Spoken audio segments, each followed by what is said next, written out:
everyone.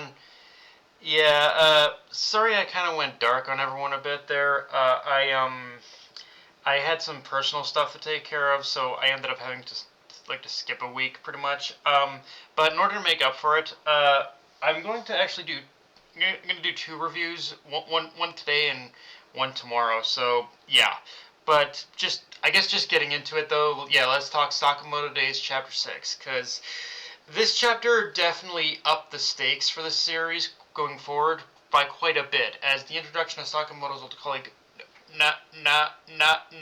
Nagumo, we learned that Sakamoto might have gotten a bit hasty with his recent exploits, as he now has a bounty on his head, with every assassin in the world likely to go after him now.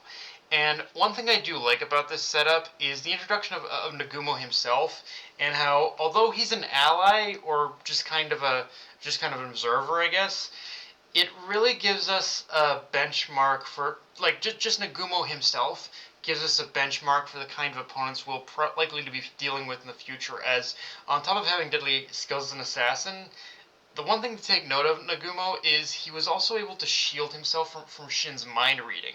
So if there are more assassins like Nagumo working with the organization and whatever makes up this assassins conference, then yeah, things can only get more dangerous beyond this point. And with that danger comes the reality that Taro, that there are going to be probably a lot of demons from his past he's going to have to reckon with, faces and names he thought he buried when he left the organization that'll all come out of the woodwork now. And Sakamoto is just fooling himself if he thinks he can avoid all this at this point. But jumping off from that point as well, Nagumo does pose an interesting question for Sakamoto, which is more or less the one I posed a couple of chapters back, which is, do you think you can still abide by your no-kill rule against the world's deadliest?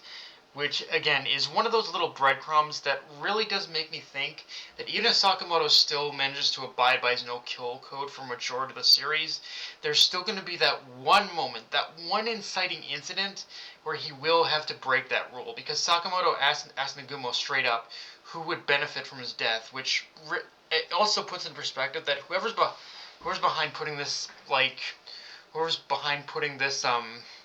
this bounty on Sakamoto's head is someone who's playing for keeps. There's someone inside the organization, or some assassin out there who wants to kill Sakamoto, but he also wants Sakamoto at his best. They want that killing instinct, so that when this person kills Sakamoto, when Sakamoto dies, they'll know that this person will know they killed Sakamoto at his best. And honestly, whoever is behind this may just get it, because after dealing with a would-be assassin, Taro takes notice of the camera that the organization is using to spy on him, and Taro just straight up threatens them that if they continue with this, he'll show them hell before shooting the camera. And yeah, that one right out of the gate, that one frame of the lens shattering over Taro holding his gun is an iconic piece of paneling and artwork, because just that one scene really kind of captured how, yeah, even though he's a chubby fat man is deadly. And like, it's all in the presentation, just the way that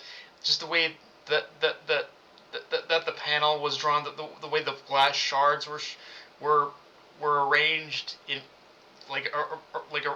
around the shooting of the gun. It's like, yeah, that was like just an a very epic panel. And honestly, I really don't, I do not give this series artwork enough credit, because it really is a lot of fine artwork moments. There's a lot of moments of very fine, great artwork on this series.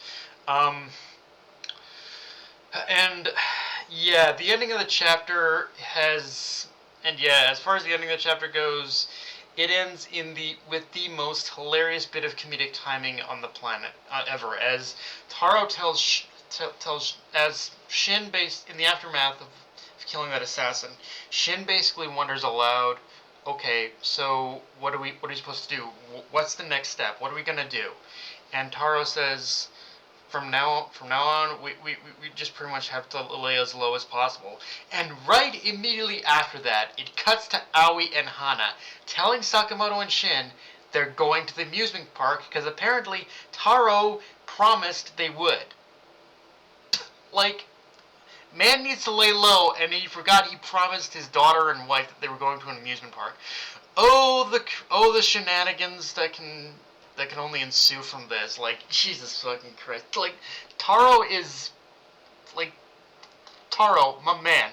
How could you forget you told them that shit? Like, uh bad luck just follows Taro everywhere. It really does. Like, I'm sorry. That's the most hilarious shit about this man is like every time he tries to make a serious promise, something happens that breaks breaks all of those plans in half. And it will be interesting to I will say though, being on a more serious note, it will be interesting to see how the interactions between Aoi and Taro are going to be during this little escapade, because as Aoi has proven, she's not oblivious. She's not an idiot. She basically knows her husband. She knows Taro. She knows her husband.